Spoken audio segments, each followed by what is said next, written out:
Exercise जो question number first है class 10th chemical equation and reaction chapter number first.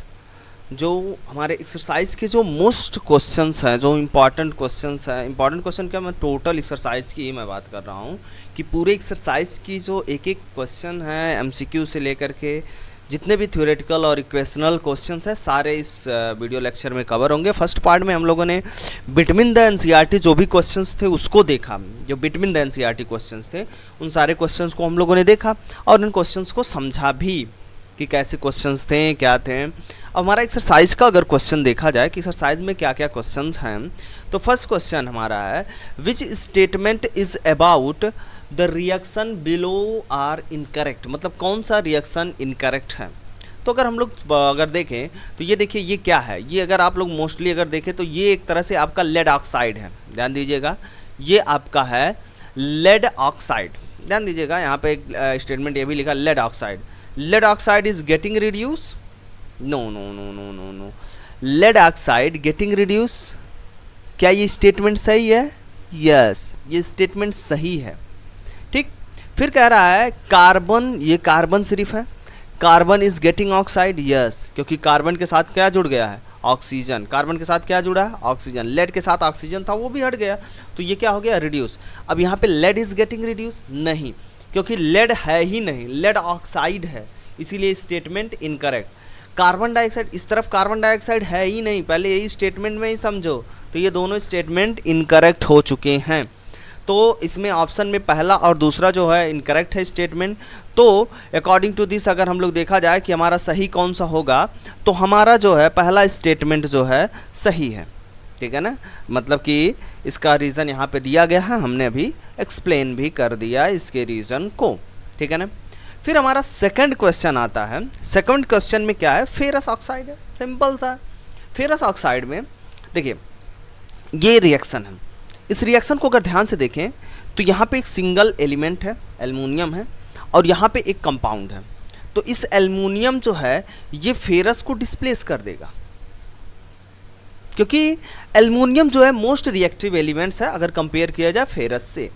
तो aluminium को displace कर देगा, सॉरी फेरस को डिस्प्लेस कर देगा एल्युमिनियम, तो ये हो जाएगा एल्युमिनियम ऑक्साइड। और यहाँ पे क्या होगा? फेरस अलग हो जाएगा, सॉलिड के फॉर्म में ये निकल करके बाहर आ जाएगा।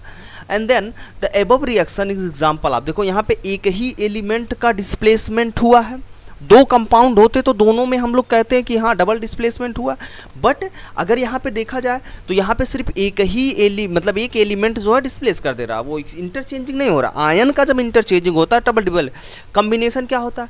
कम्बिनेशन में जब दो लोग आपस में जुड़ते हैं, यहाँ पे जुड़ने वाला तो कोई बात नहीं हो, यहाँ पे चेंज वाला काम हुआ है।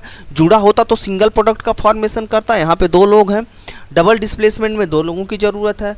डिकम्पोजिशन में कोई टूटना चाहिए, तो यहाँ पे कोई चीज़ टूट तो रहा नहीं है, तो डिस्प्लेसमेंट हो रहा है, सिंगल डिस्प्लेसमेंट है जो हमने एक्सप्लेन किया, वो सारी चीज़ें यहाँ पे लिखी गई हैं। और यहाँ पे एक भी बात और भी लिखा गया है कि since one time displacement occurring it is called the single displacement. एक ही टाइम, ये बहुत इंपॉर्टेंट स्टेटमेंट है कि सिर्फ एक ही बार यहाँ पे डिस्प्लेस हुआ है या एक ही कंपाउंड से डिस्प्लेसमेंट हुआ है। तो दैट्स वाई वी आर से, इसीलिए हम ये कह रहे हैं कि ये जो है सिंगल डिस्प्लेसमेंट हमारा रिएक्शन हो रहा है। ठीक है, and then we are going to the next question. देखिए नेक्स्ट क्वेश्चन और भी इंपॉर्टेंट है हमारा। Next question, what happen when dilute hydrochloric acid, मतलब डाइल्यूट हाइड्रोक्लोरिक एसिड का क्या कहना है कि dilute hydrochloric acid is added a iron filing. Iron filing का मतलब आयरन का छोटा छोटा टुकड़ा है। अब आयरन का फार्मूला ये हो गया, यहाँ पे लिखा गया है HCl है और फेरस है। तो क्या कह रहा है कि हो क्या रहा है?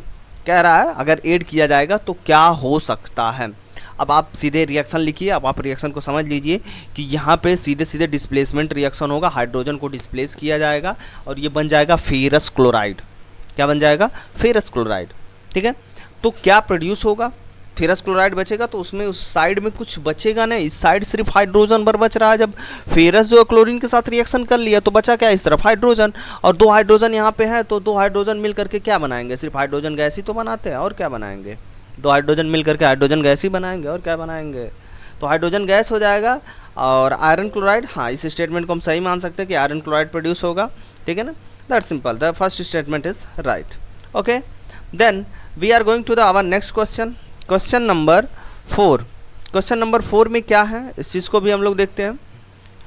What is the balance chemical equation, मतलब क्वेश्चन कह रहा है कि what is balance chemical equation, मतलब बैलेंस केमिकल इक्वेशन क्या है, इस बैलेंस केमिकल इक्वेशन क्या है और why should the chemical equation is balance. सबसे पहले हम लोग बैलेंस इक्वेशन समझते हैं। Balance equation is the one in which the number of different atom on both reactant, मतलब दोनों रिएक्टेंट, मतलब दो रिएक्टेंट है, एक इस बगल रिएक्टेंट है, एक रिएक्टेंट है, दोनों reactant and produce side are equal, मतलब कि इस तरफ जो मतलब रिएक्टेंट में जितना है और जितना प्रोडक्ट में है, मतलब जितना रिएक्टेंट में है और जितना प्रोडक्ट में है, ये दोनों ही, इसके कहने का मतलब है इक्वल होने चाहिए। अगर एक हाइड्रोजन हम रिएक्टेंट में ले रहे हैं तो एक हाइड्रोजन हमारा प्रोडक्ट में भी रहना चाहिए। अगर 2 ऑक्सीजन ले रहे हैं रिएक्टेंट में, 2 ऑक्सीजन हमारे प्रोडक्ट में भी रहना चाहिए कंपल्सरी। अगर ऐसा नहीं होता है तो लॉ ऑफ कंजर्वेशन को फॉलो नहीं करेगा। लॉ ऑफ कंजर्वेशन ऑफ मास को अगर फॉलो नहीं करता है तो हम लोग ऐसा कह ही नहीं सकते हैं। और why should the chemical equation will balance, मतलब why should chemical equation balance, क्योंकि law of conservation of mass कहता है ना ही। अब सिंपल सी बात करें, हम आपको दे रहे हैं 1 लीटर दूध दे रहे हैं और मैं कह रहा हूँ आपसे 2 लीटर मतलब 10 किलो आप उसका जो है पनीर बनाइए, तो क्या पॉसिबल है? इट इज़ प्रैक्टिकली पॉसिबल है? नहीं पॉसिबल है। क्यों नहीं पॉसिबल है? क्योंकि जितना हमारा रिएक्टेंट रहेगा उतना ही प्रोडक्ट बनेगा ना, सिंपल सी बात है। तो रिएक्टेंट हमेशा रहना चाहिए। तो वही कह रहा क्यों हमको बैलेंस रखना चाहिए, क्योंकि इसको बैलेंस करने के लिए equation as the no definite method, मतलब कोई डिफाइंड मेथड नहीं है, बट हम purely trial and error attempt को हम लोग इस्तेमाल करते हैं। कोई प्योरली मेथड नहीं है, बस हम लोग ऐसे इस्तेमाल कर लेते हैं, ठीक है ना। Should obey the law of conservation mass, ये दूसरे स्टेटमेंट यहाँ से स्टार्ट होता है और यहाँ से लेकर के यहाँ तक हम लोग लिख सकते हैं। कोई डिफाइंड मेथड नहीं है, बस हम लोग हीट एंड ट्रायल मेथड या ट्रायल एंड एरर मेथड का हम लोग इस्तेमाल करते हैं, उससे बैलेंस कर सकते हैं। कुछ स्टेटमेंट है जो क्वेश्चन कह रहा है कि translate the following statement into the chemical equation and balance them, मतलब केमिकल इक्वेशन बनाना है और फिर इसको क्या करना है, बैलेंस भी करना है, मतलब बैलेंस करके समझाना है। तो कैसे बैलेंस किया जाए? Hydrogen gas combine with nitrogen, मतलब हाइड्रोजन गैस नाइट्रोजन के साथ कंबाइन कर रहा है, सिंपल सी बात है। हाइड्रोजन गैस नाइट्रोजन के साथ कंबाइन कर रहा है, सिंपल सी बात है, दोनों ही गैस हैं हुए, ठीक है ना। तो यहाँ पे हम एक एक लिख दिए हैं, जैसे कि आप देखेंगे कि hydrogen gas combine with nitrogen and form ammonia. Ammonia का फार्मूला ये है, ये हाइड्रोजन है और ये क्या हमारा है, नाइट्रोजन। तो हाइड्रोजन गैस नाइट्रोजन के साथ क्या कर रहा है, रिएक्ट करके अमोनिया बना रहा है। तो अगर हम लोग इस तरफ देखें तो इस तरफ 1 नाइट्रोजन है, इस तरफ 2 नाइट्रोजन है, तो बैलेंस करना ही पड़ेगा। इस बगल 2 हाइड्रोजन है, इस बगल कितने हाइड्रोजन है, 3 हाइड्रोजन है। तो जब हम ऐसे देखेंगे तो सिंपली अपने दिमाग का इस्तेमाल कर देखो, क्योंकि ऊपर स्टेटमेंट में कोई डिफाइंड रूल नहीं है। अगर सभी लोग कहते हैं रूल है तो फिर हम मान सकते हैं कि रूल है। अगर हम लोग देखें तो इसको अगर हम लोग कहें कि कोई खास एक रूल नहीं है, परफेक्ट रूल नहीं है इसके लिए, बट हम लोग इसको ही मतलब ट्रायल एंड एरर मेथड से हम लोग इसको कर सकते हैं। देखो कैसे करेंगे हम लोग। फॉर एग्जांपल इधर देखेंगे नाइट्रोजन, इस तरफ 2 नाइट्रोजन, इस तरफ 1 नाइट्रोजन। मान लो हमें 2 नाइट्रोजन करना है तो यहाँ पे हमने 2 बना दिया, तो यहाँ पे टोटल कितने नाइट्रोजन हो जाएंगे, 2 नाइट्रोजन हो जाएंगे। लेकिन इस बगल भी 2 नाइट्रोजन हो गए, लेकिन अब इसका इसके साथ मल्टीप्लाई होगा तो 2 3 जा कितना हो जाएगा हमारा, 6 हो जाएगा। मतलब हाइड्रोजन इस तरफ कितने हो गए, 6, लेकिन इस तरफ हाइड्रोजन कितने हैं, 2, तो इस तरफ 3 बढ़ा देंगे तो 3 दूनी कितना हो जाएगा, 6। मतलब टोटल हाइड्रोजन इस तरफ भी बैलेंस, इस तरफ भी बैलेंस। इस तरह से हम इस इक्वेशन को क्या कर सकते हैं, बैलेंस कर सकते हैं। तो ये सिंपल सा मेथड है। And then we are going to the next question. अगर नेक्स्ट क्वेश्चन को भी अगर हम लोग देखा जाए तो नेक्स्ट क्वेश्चन में हमारा सिंपल सी एक फैंटेसी हुई है, एक हाइड्रोजन सल्फाइड गैस। देखो ये हाइड्रोजन सल्फाइड गैस है और कह रहा है बर्न हो रहा है तो ऑक्सीजन की ज़रूरत पड़ेगी ही, बिना ऑक्सीजन के बर्न नहीं होगा। गिव क्या कर रहा है, वाटर और सल्फर डाइऑक्साइड। वाटर हो गया और ये क्या हो गया, सल्फर डाइऑक्साइड। मतलब बर्न होकर के मतलब वाटर और सल्फर डाइऑक्साइड हमको प्रोड्यूस कर रहा है, ठीक है। अब जैसे कि यहाँ पे बैलेंस है नहीं, देखो सिंपल सी बात है, बैलेंस है नहीं। अगर बैलेंस करेंगे तो क्या करना पड़ेगा, सबसे पहले हम लोग सल्फर को पकड़ते हैं। देखो एक सल्फर इस तरफ, एक सल्फर इस तरफ, बराबर है, कोई दिक्कत नहीं। अब जब एक एक सल्फर दोनों तरफ बराबर है तो क्या समस्या है, यहाँ पे देखो 2 ऑक्सीजन है, यहाँ पे कितने ऑक्सीजन है, 2, ठीक है ना। लेकिन इस तरफ टोटल ऑक्सीजन की संख्या देखी जाएगी तो 3 ऑक्सीजन हो जाएगा। अब जब इधर 3 ऑक्सीजन हो जाएगा तो अब हम क्या करें, 2 हाइड्रोजन इस तरफ है, 2 हाइड्रोजन इस तरफ है, तो टोटल कितने हाइड्रोजन हो गए, 4 हाइड्रोजन बैलेंस दिख रहे हैं, लेकिन ऑक्सीजन गड़बड़ दिख रहा है। तो चलो ऑक्सीजन की अगर हम इस तरफ 3 ऑक्सीजन है तो इस तरफ ऑक्सीजन को बढ़ाने के लिए तो 1 से तो करेंगे नहीं, 2 से करेंगे, 2 दूनी कितना हो जाएगा, 4। समस्या यहीं पे बढ़ती चली जा रही है। अब यहाँ पे अगर 4 हो जाएगा तो यहाँ पे अगर 2 से मल्टीप्लाई करेंगे, ठीक है ना। तो अब हमारे पास कितना हो गया, 2 दूनी 4, 4 एरी कितना हो गया 5, फिर गड़बड़ा गया मामला। तो ऑक्सीजन इस तरह से बैलेंस नहीं हो रहा। अब फिर हम लोग यहाँ पे क्या कर देते हैं, 3 करके देखते हैं। 3 जैसे करेंगे 3 दूनी कितना हो जाएगा 6, और ये 2 दूनी कितना हो जाएगा 4, 4 और 1 5। अभी भी बैलेंस नहीं। चलो हम लोग हाइड्रोजन को बैलेंस करते हैं। हाइड्रोजन के लिए अगर यहाँ पे 2 रख देते हैं, 2 दूनी कितना हो जाएगा 4। अगर यहाँ पे 4 हो गया इस तरफ हाइड्रोजन तो 4, और इस तरफ कितना है 2, तो 2 से मल्टीप्लाई कर दे, 2 दूनी कितना हो गया 4, और ये यहाँ पे 2 बढ़ जाएगा, तो ये 4 2 कितना हो जाएगा टोटल 6। यहाँ पे देखो 6 ऑक्सीजन हो जाएगा, 2 + 3 टोटल 6 ऑक्सीजन हो जाएगा। और यहाँ पे सल्फ़र जो है बढ़ गया है, 2 सल्फ़र हो गया है। तो इस तरह से ये हमारा एक बैलेंस इक्वेशन है, ठीक है ना। इस तरह से इजीली हम लोग इसको क्या कर सकते हैं, बैलेंस, मतलब वही एक बार हमने बैलेंस किया, इसमें गढ़ा उसमें बढ़ा, तो इस तरह से हम लोग बैलेंस कर सकते हैं। कुछ लोग कहते हैं टेबल बना करके बैलेंस करिए, तो इस तरह से टेबल भी बना करके आप लोग बैलेंस कर सकते हैं। जैसे कि अनबैलेंस केमिकल रिएक्शन है, बैरियम क्लोराइड है और एल्युमिनियम सल्फेट है। तो बैरियम क्लोराइड और एल्युमिनियम सल्फेट को देखो स्टेटमेंट में लिखा गया, मैंने सब लिखा हुआ, नीचे बैलेंस दिया हुआ, बैलेंस करने का तरीका बताया है।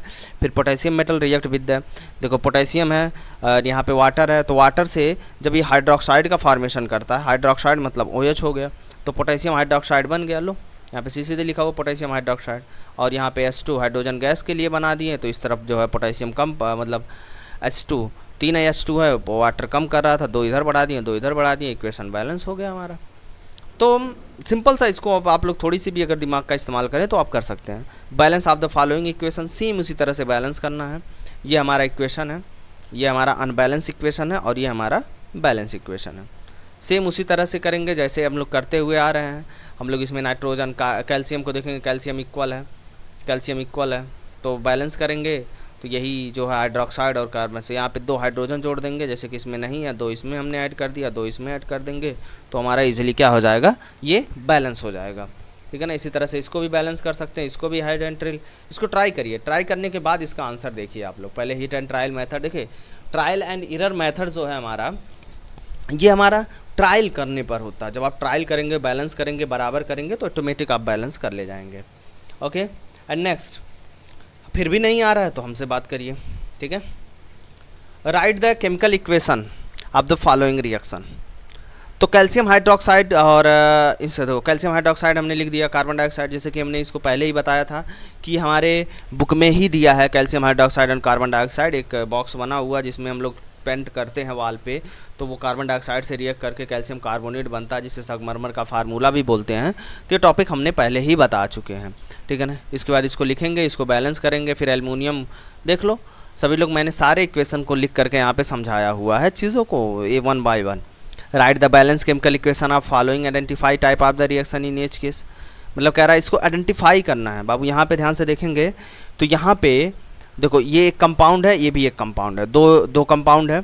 इसमें देखो ये पोटेशियम जो है, पोटेशियम के साथ चला जाएगा, ये आयोडीन के साथ चला जाएगा पोटेशियम, और ब्रोमियम के साथ चला जाएगा आयोडीन, तो पोटेशियम आयोडाइड और बैरियम ब्रोमाइड बन जाएगा हमारा। इसी तरह से ये डबल डिस्प्लेसमेंट हो जाएगा, क्या हो जाएगा, डबल डिस्प्लेसमेंट। और इसमें भी वही सिस्टम चल रहा है, इसमें भी डिस्प्लेस हो रहा है क्या, नहीं ये तो दोनों नहीं, सॉरी ये जो है सिंगल, ये हमारा रिएक्टेंट है। तो रिएक्टेंट जो है 2 से 2 भागों में टूट रहा है, मतलब यहाँ पे डिकम्पोजिशन रिएक्शन हो रहा है। कौन सा रिएक्शन हो रहा है, डिकम्पोजिशन रिएक्शन हो रहा है। यहाँ पे देखो कम्बिनेशन रिएक्शन हो रहा है, दोनों जुड़ रहे हैं, दोनों जुड़ करके एक नया प्रोडक्ट बना रहे हैं, कम्बिनेशन रिएक्शन। ये भी देखो इसमें एक्सचेंज हो रहा है, हाँ सिंगल प्रोडक्ट, देखो ये सिंगल एलिमेंट जो एक्सचेंज करके मैग्नीशियम क्लोराइड बना रहा है, तो ये क्या हो जाएगा हमारा, displacement reaction. Very good, comment करते रहना, ठीक है। And what is meant by the exothermic and endothermic reaction, मैं फिर से आपको वही एक्सप्लेन करने जा रहा हूँ कि एक्सोथर्मिक क्या है, एक्सो मतलब बाहर और इंडो मतलब अंदर। जब कोई हीट अंदर की तरफ आ रही हो तो उसको हम लोग बोलते हैं इंडोथर्मिक, मतलब जिसमें हीट दिया जाए, मतलब कोई रिएक्शन करवाने के लिए हीट दिया जाए, मतलब हीट को अंदर लिया जा रहा हो। जैसे पानी गरमाने के लिए हम लोग हीट देते हैं, खाना बनाने के लिए हम लोग हीट देते हैं, तो वो एक तरह से इंडोथर्मिक रिएक्शन हो रहा है। वहीं एक्सोथर्मिक रिएक्शन में अगर हम लोग देखें तो एक्सोथर्मिक रिएक्शन में हीट बाहर निकलता है। जैसे कि हम लोगों ने जो चूना लेकर के आए थे, हम लोगों ने बिना बुझा हुआ चूने में हम लोग पानी डाले थे, तो ऑटोमेटिक हीट निकलना स्टार्ट हो जाता है, तो वो एक तरह से एक्सोथर्मिक रिएक्शन है। तो एक्सोथर्मिक रिएक्शन में यही बस आप, एक्सो मतलब बाहर, थर्मिक मतलब हीट, मतलब इस चीज़ से आप लोग हमेशा ध्यान रखिएगा, एक्सो मतलब बाहर और थर्मिक मतलब हीट। एक्सो मतलब बाहर और इंडो मतलब अंदर, मतलब कि जो बाहर जाएगा उसे एक्सोथर्मिक कहेंगे, जो अंदर आएगा उसे इंडोथर्मिक रिएक्शन बोलेंगे। गिव द एग्जांपल, एग्जांपल यहाँ पे दिया गया, photosynthesis, melting of ice, evaporation. Exothermic reaction में हम लोग सीधे सीधे देखेंगे, एग्जाम्पल दिया है एक्सप्लोजन और ये सारे एग्जाम्पल दिए। तो किसी क्वेश्चन को कैसे लिखना है, इन सब क्वेश्चन को समझना पड़ता है पहले और ध्यान देना पड़ता है कि क्या करे question.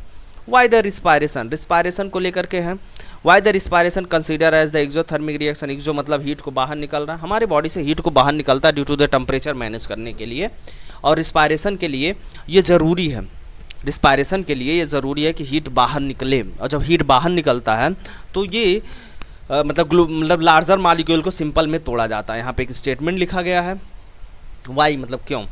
The molecule through the process of digestion the break down of the simple molecule like glucose, मतलब ग्लूकोज में तोड़ा जाता है, मतलब बड़े से मॉलिक्यूल स्टार्च को तोड़ करके सिंपल बनाया जाता है। जैसे कि ये स्टार्च, ये ग्लूकोज है, ग्लूकोज को ऑक्सीजन दिया जा रहा है और ये कार्बन डाइऑक्साइड, वाटर और प्लस एनर्जी, मतलब कह रहा है ग्लूकोज को ही तोड़ रहे हैं, स्टार्च को ग्लूकोज में तोड़ा जाता है, ग्लूकोज से हमको एनर्जी मिलती है। तो यहाँ से एनर्जी हमको क्या होती है, निकलती है। जब कोई बॉन्ड टूटता है तो एनर्जी निकलती है और हमारे बॉडी के टेम्परेचर को भी मेंटेन रखने के लिए ज़रूरत होता है। Respiration consider as the exothermic reaction, ठीक है, ये एक हमारा एक क्या हो गया रिएक्शन। फिर हम लोग नेक्स्ट देखते हैं, नेक्स्ट क्या हमारा टॉपिक है, why the decomposition reaction call the opposite of the combination reaction. देखो सिंपल है, सिंपल सी बात है, हम लोग अगर समझे तो ये जो रिएक्शन है, अगर ये देख रहे हैं तो ये देखो एक सिंगल रिएक्टेंट है, सिंगल रिएक्टेंट ब्रेक डाउन हो रहा है 1 से 2 पार्ट में, तो ये हो गया डिकम्पोजिशन। अब इन्हीं दोनों को अगर हम लोग जोड़ दें तो ये सिंगल प्रोडक्ट बन जाएगा, तो ये कौन सा रिएक्शन हो गया, कॉम्बिनेशन रिएक्शन। मतलब हम इसको रिवर्स में अगर कर रहे हैं तो कॉम्बिनेशन हो रहा है, अगर फॉरवर्ड में कर रहे हैं तो डिकम्पोजिशन हो जा रहा है। तो ये जो रिएक्शन है हमारा, ये सिंपल इंडिकेट करता है स्लिप्टिंग ऑफ द लार्ज मॉलिक्यूल्स। यहाँ से लार्ज मॉलिक्यूल्स को टूट करके सिंपल बन रहा है और सिंपल से क्या बन रहा है, लार्ज बन रहा है, जो कि स्टेटमेंट में लिखा गया। इस तरह से सारे स्टेट, देखो ये एनर्जी लेकर के टूट रहा है, ये एनर्जी लेकर के टूट रहा है, तो ये जो है हमारे ब्रेक डाउन हो रहे हैं। दिस इसेंशियल, देखो मैं एक बार पढ़ देता हूँ statement. Combination reaction is set to the reaction between 2 और more molecule form a larger molecule. 2 या 2 से अधिक मिल करके क्या बना रहा है, एक लार्जर मॉलिक्यूल बना रहा है, बात समझ गए। And where the decomposition reaction define as the splitting of the larger molecule into the simpler molecules में टूटना। The essential explanation of this decomposition of the combination reaction. In most case the decomposition reaction is endothermic since the heat from of the surrounding or induced heat is used to break the bond of the larger molecule. As few example of decomposition reaction are, decomposition reaction के कुछ molecules के write the equation is of the decomposition reaction in which the energy is supply in the form of the heat, light and electricity। मतलब यहाँ पे सीधे सीधे ये बात कही जा रही है कि decomposition reaction का एग्जाम्पल हमको बताइए, मतलब कि जो एनर्जी दी जा रही है तोड़ने के लिए 3 फॉर्म में दी रहा है, हीट के फॉर्म में दी जा रही है, लाइट के फॉर्म में दी जा रही है और इलेक्ट्रिसिटी के फॉर्म में दी जा रही है। 3 फॉर्म में हीट को दी जा रही है। देखो जब हीट के फॉर्म में मतलब कोई चीज़ हीट दिया जाएगा तो उसको हम लोग थर्मोलाइसिस बोलते हैं, थर्मोलाइसिस बोलते हैं, जिसे हम लोग थर्मल डिकम्पोजिशन रिएक्शन भी बोलते हैं। इसमें देखो पोटेशियम क्लोरो ऑक्साइड को हीट किया गया, पोटेशियम क्लोराइड और ऑक्सीजन प्रोड्यूस हुआ है। वहीं पे अगर हम लोग देखें तो इलेक्ट्रोलाइटिकल डिकम्पोजिशन रिएक्शन, तो इलेक्ट्रोलाइसिस मतलब इलेक्ट्रिसिटी दिया जाएगा, मतलब सोल्यूशन में इलेक्ट्रिसिटी के 2 वायर डाल दिए जाते हैं या 2 रॉड डाल दिए जिसके कारण वो टूट जाता है। फॉर एग्जांपल NaCl को अगर देखा जाए तो NaCl में इलेक्ट्रिसिटी पास किया गया है तो सोडियम और क्लोराइड का फॉर्मेशन हुआ है। वहीं फोटो डिकम्पोजिशन रिएक्शन में हम फोटोलिटिक डिकम्पोजिशन, फोटोलाइसिस भी बोलते हैं। फोटो मतलब होता है फोटान, फोटान जो होता है हमेशा लाइट से रिलीज होता है, is the form of the patch, तो उसे हम लोग फोटान बोलते हैं, ठीक है ना। तो यहाँ पे देखो ये जो है हाइड्रोजन पराक्साइड है, हाइड्रोजन पराक्साइड जो जैसे ही लाइट पड़ता है तो ये वाटर में टूट जाता है, ठीक है ना, 2 वाटर मॉलिक्यूल्स टूट करके देता है। What is the difference between displacement and double displacement reaction. देखो डिस्प्लेसमेंट रिएक्शन डेफिनेशन सिंपल लिख करके 2 एग्जांपल दे दीजिए। आपने डिफिनेशन लर्न किया हुआ है तो डिफिनेशन लिखिए और एग्जांपल दीजिए। जैसे कि डिस्प्लेसमेंट रिएक्शन क्या हो गया, ये सिंगल प्रोडक्ट जैसे कि हम लोग देखें मैग्नीशियम को हाइड्रोजन के साथ डिस्प्लेस कर दिया गया तो मैग्नीशियम क्लोराइड हो गया, हाइड्रोजन बाहर निकल गया। डबल डिस्प्लेसमेंट में आयोडीन, ये भी थोड़ी देर पहले एग्जाम्पल हुआ है, ठीक है ना, तो ये आप कर सकते हैं ईजिली है, ठीक है। And then in the refining silver recover in the refining silver, recover the silver nitrate solution involve the displacement reaction by the copper metal. By copper metal, write down the reaction involve, मतलब reaction कौन कौन से involve होते हैं इसमें, इसी चीज़ के बारे में बताया जा रहा है।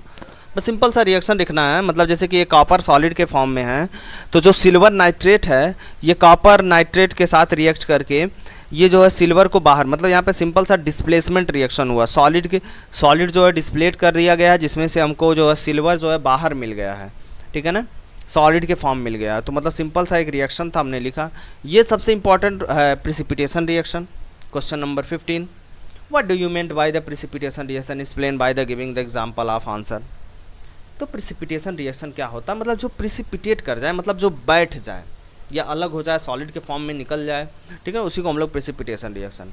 ये जनरली डबल डिस्प्लेसमेंट रिएक्शन में देखा जाता है। देखो यहाँ पे लिखा हुआ double displacement reaction taken place the ion exchange, मतलब यहाँ पे क्या हो रहा है, आयन का एक्सचेंजिंग हो रहा है, मतलब आयन यहाँ पे एक्सचेंज हो जाएगा, एक्सचेंज बिटवीन द कंपाउंड के बीच में आयन का क्या हो जाएगा, एक्सचेंजिंग हो जाएगा। When one the compound form is solid, जब मतलब दोनों में से कोई एक कंपाउंड सॉलिड के फॉर्म में बन जाता है, तो that is the insoluble in aqueous, मतलब वो पानी में जो है वो घुलता नहीं है। Then is settle down of the bottom of the container के बॉटम में क्या हो जाएगा, वो कंटेनर मतलब बर्तन, the solid known as the precipitation and the precipitation reaction is term as the precipitation reaction. Few example हैं इसके प्रिसिपिटेशन रिएक्शन के, मतलब कुछ एग्जांपल हैं, जैसे कि इनसॉल्युबल साल्ट प्रिसिपिटेट हो गया, ये जो येलो कलर का जो आपको स्ट्रक्चर दिख रहा है, ये येलो कलर का, ये एक तरह से हमारा प्रिसिपिटेट हुआ है, कोई भी चीज़ है वो प्रिसिपिटेट हो चुका है यहाँ पे, तो इसीलिए हम इसको क्या बोलते हैं, precipitation reaction. And then 16 question क्या है, सिंपल क्वेश्चन है, कोई बहुत बड़ी बात नहीं। अगर क्वेश्चन पेपर में पूछता है कि एग्जाम्पल दीजिए ऑक्सीडेशन और रिएक्शन का, तो ऑक्सीडेशन का यहाँ पे, लेकिन एक बात आप बहुत ध्यान दीजिएगा, मैं उसी के लिए ही पढ़ा रहा हूँ, the term of gain of oxygen, oxygen के टर्म में दीजिए। अगर हाइड्रोजन के टर्म में अगर आप एग्जांपल दे दिए तो गए, नहीं माना जाएगा, गलत हो जाएगा आपका। तो ऑक्सीडेशन में, ऑक्सीडेशन जो है, जैसे कि हम लोग जानते हैं कि ऑक्सीडेशन दो टर्म में बोला जाता है, ऑक्सीजन अगर ऐड हुआ तो ऑक्सीडेशन, और रिमूवल हुआ हाइड्रोजन तब भी ऑक्सीडेशन। तो कोई कोई बच्चे होते हैं हाइड्रोजन वाला लिख देते हैं, तो गलत हो जाएगा, मतलब हमको ऑक्सीजन वाला ही एग्जाम्पल लिखना। डिफिनेशन लिखिए और एक क्या लिख दीजिए, एग्जाम्पल लिख दीजिए, जैसे कि इसमें लिखा हुआ है, और वही सेम जो है इसमें भी लिखा गया है। रिडक्शन का डिफिनेशन सीधे लिखिए, ठीक है ना, oxygen remove from the compound then the reduction is the example, ठीक है। ये वेरी इंपॉर्टेंट क्वेश्चन है, इसको भी हम लोग डिस्कस कर सकते हैं। A shiny brown coloured elements X on heating in the air become black in colour, मतलब एयर में कॉपर को हीट किया जा रहा है तो ब्लैक कलर का हो जा रहा है, तो नाम बताइए, जो ब्लैक कलर का हो रहा है उसका नाम बताइए। तो देखिए कॉपर है, कॉपर सॉलिड के फॉर्म में होता है, जब शाइनी होता है तो सॉलिड के फॉर्म में होता है। अब उसको ऑक्सीजन के साथ अगर हम लोग, ऑक्सीजन गैस के साथ अगर हम हीट कर रहे हैं तो कॉपर सल्फेट बनेगा और यही ब्लैक कलर का होता है। कॉपर ऑक्साइड भी हम लोग बोलते हैं, सॉरी कॉपर सल्फेट नहीं, कॉपर ऑक्साइड बनता है और ये ब्लैक कलर का होता है। कॉपर मेटल जो है सॉलिड फॉर्म में होगा और शाइनी होगा, क्योंकि शाइनी ब्राउन कलर की बात की गई है, तो शाइनी ब्राउन कलर जो होता है हमारा वही होता है कॉपर जो होता है हमारा, ठीक। Why do we apply the paint of article, article पे कोई भी आयरन आर्टिकल है, चाहे लोहे का कोई भी है, चाहे गाड़ी है, कुछ भी है, तो उसको हम लोग पेंट अप्लाई करते हैं। रीज़न इसका क्या है, आयरन जो है रस्टिंग हो जाए और ख़राब हो जाएगा, क्योंकि आयरन ऑक्साइड का फॉर्मेशन हो जाएगा। इसे हम लोग ऑक्सीडेटिव डिस्ट्रक्शन भी बोलते हैं। ऑक्सीडेटिव डिस्ट्रक्शन का मतलब कि कोई चीज़ ऑक्सीजन के प्रेजेंट में ख़राब हो गया, नष्ट हो जाए, उसे हम लोग क्या बोलते हैं, ऑक्सीडेटिव डिस्ट्रक्शन भी बोलते हैं। दस द प्रिवेंट द रस्टिंग, और रस्टिंग को क्या करेगा, ये प्रिवेंट करता है, ठीक है, और रस्टिंग को ये प्रिवेंट कर देगा। That's clear. तो इसे हम लोग ऑक्सीडेटिव डिस्ट्रक्शन भी बोलते हैं। एंड देन नेक्स्ट अगर हम लोग देखें, ऑयल एंड फैट कंटेनर, मतलब जो ऑयल और फैट कंटेनर होता है वो क्या होता है, ऑयल एंड फैट कंटेनिंग जो सब्सटेंस होते हैं आर फुलिश्ड विथ नाइट्रोजन, नाइट्रोजन के साथ ये भरे होते हैं। किससे भरे होते हैं, फुलिश्ड विथ नाइट्रोजन। वाई मतलब कि नाइट्रोजन के साथ भरे क्यों होते हैं, सिंपल सी बात है। देखो बाबू, अगर हम एक पैकेट है, पैकेट में अगर नाइट्रोजन ना भरा जाए, अगर उसकी जगह पे ऑक्सीजन होगा, तो ऑक्सीजन जो होता है ऑयल के साथ रिएक्ट करके उसको स्मेल कर देता है, टेस्ट उसका ख़राब कर देगा।